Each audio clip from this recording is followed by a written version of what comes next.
Kazan, Rússia. O Brasil pagou por 45 minutos irreconhecíveis. Tenso, lento, sem confiança. E acabou pagando da pior maneira possível, sendo eliminado da Copa da Rússia. De nada adiantou massacrar a Bélgica no segundo tempo. Os 2 gols pesaram demais. Ficou evidente que a seleção não teve nervos para sair atrás do placar. Outra vez ficou evidente a falta de um trabalho psicológico sério, profissional. A derrota por 2-1 cravou os 16 anos de jejum, sem conquista do Mundial. A geração de Neymar fracassa pela segunda vez. Foi de uma maneira digna, lutando, criando inúmeras chances. Mas não conseguiu se livrar do pecado de sofrer 2 gols belgas. O time de Tite caiu de pé. Mas isso não compensa, não anima. O fracasso voltou a visitar a seleção brasileira. O primeiro tempo do Brasil foi algo assustador. O time não conseguiu jogar, por culpa dos belgas. Martinez fez 2 substituições em relação ao time que sofreu para virar o jogo contra o Japão. Resolveu apostar na força física de Fellaini e Chadli. A Bélgica não foi a equipe rápida, vibrante, ofensiva que Tite esperava. Muito pelo contrário. Montada com inteligência para travar o espaço nas intermediárias, atuava com uma frieza impressionante. A equipe com média de 10 centímetros maior do que a brasileira, 1,88 m contra 1,78 m, tratava de atrair o leve time nacional para seu campo, e explorava os contragolpes em bloco. Tudo muito organizado, coordenado. A maior preocupação de Roberto Martinez era travar Neymar, não com pontapés, mas marcando por setor, com Fellaini não deixando o brasileiro respirar. Sua função era ocupar o setor direito da intermediária, onde o camisa 10 brasileiro gosta de ocupar.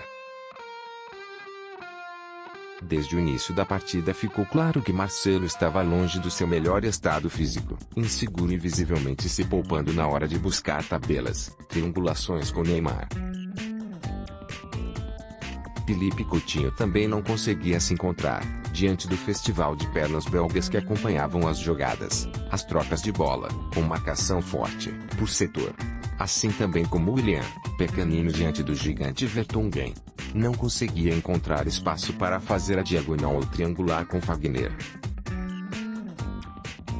Paulinho outra vez se mostrava perdido, sem apoiar o ataque e sem defender.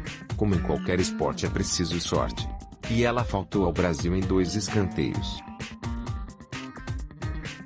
com intervalo de 5 minutos. O placar era mais do que injusto, mas no futebol a bola precisa entrar. No primeiro deles, Neymar cobrou, Miranda subiu de cabeça, desviou. Bola bateu em Thiago Silva e foi, caprichosa, beijar a trave de Courtois. O segundo trouxe consequências terríveis. A Bélgica levantou a bola aos 12 minutos. A marcação era forte em Kompany, na primeira trave. Gabriel Jesus saltou e errou o tempo da bola, mal a desviou. Ela tocou na cabeça de Fernandinho e foi para o fundo do gol de Alisson, que nada pôde fazer. 1-0, Bélgica. O Brasil, que encontrava muito mais dificuldade do que esperava, se perdeu psicologicamente. O time estava lento, péssimo na saída de bola. Coutinho aceitava a marcação. Neymar, irritado, também não conseguia render. Gabriel Jesus estava intimidado, no meio do que pareciam declatetas e não jogadores de futebol. A lentidão brasileira contrastava com a velocidade e firmeza nos contragolpes belgas. Estava no ar, aqui de Kazan, que o pior estava para vir. E veio.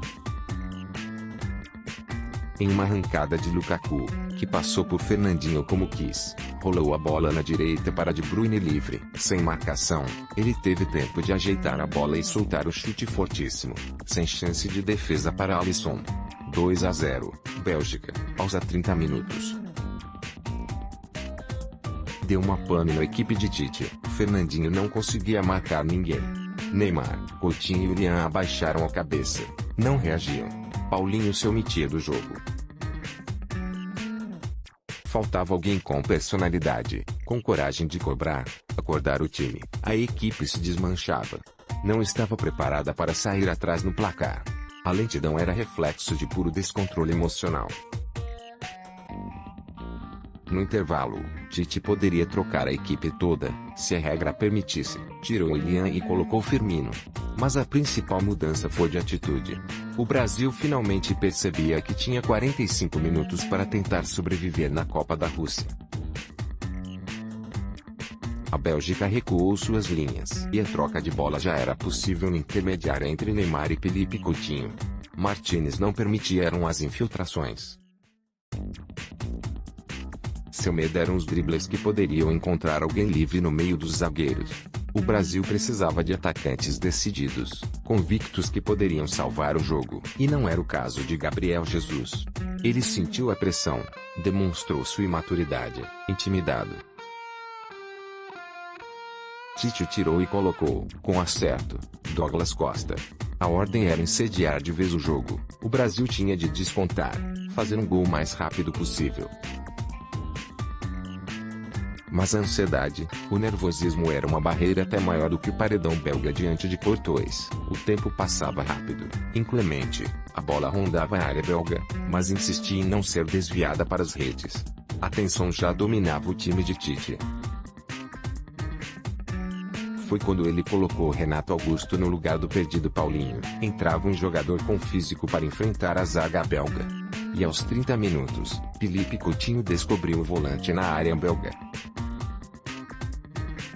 O toque de cabeça foi indefensável para Courtois, 2-1. A partir daí, virou um massacre, com o Brasil pressionando, tratando de travar a saída de bola belga.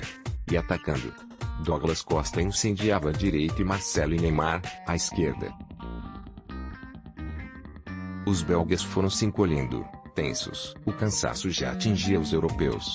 Renato Augusto teve uma chance estupenda de empatar o jogo. Recebeu outro passe excelente de Felipe Coutinho e, livre, como se fosse na cobrança de um pênalti, chutou cruzado. Courtois só olhou. A bola foi para fora, lambendo a trave. A pressão continuou insana. Os belgas corriam de um lado para o outro. Aos 38 minutos, Neymar deixou Felipe Coutinho livre, mas na corrida, o jogador se precipitou e chutou pelo alto. Era um sofrimento só. O placar já era mais do que injusto.